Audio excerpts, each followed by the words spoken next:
తిరుమల శ్రీ వెంకటేశ్వర స్వామి వారిని ఎమ్మెల్యే మేడిపల్లి సత్యం దర్శించుకున్నారు. వీఐపీ విరామ సమయంలో కుటుంబ సభ్యులతో కలిసి స్వామివారి సేవలో పాల్గొని మొక్కులు చెల్లించుకున్నారు.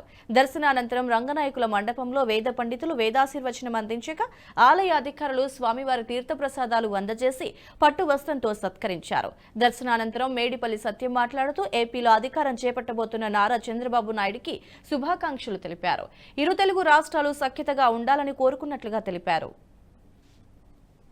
సుఖ సంతోషాలతోటి ఉండాలని చెప్పి ఆ భగవంతుని నిండు మనసుతోటి నేను కోరుకున్నాను.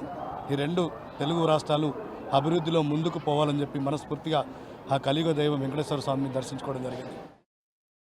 ఈ వీడియో మీకు నచ్చినట్టయితే లైక్ చేయండి, 10 మందికి షేర్ చేయండి. అలాగే కామెంట్ల రూపంలో మీ అభిప్రాయాలను మాతో పంచుకోండి. Nationalist hub group of channels ను సబ్స్క్రైబ్ చేసుకుని తెలుగునాట జాతీయవాద జర్నలిజాన్ని ప్రోత్సహించండి. ఈ వీడియో కింద ఉన్న బెల్ ఐకాన్ పై క్లిక్ చేయడం మర్చిపోవద్దు.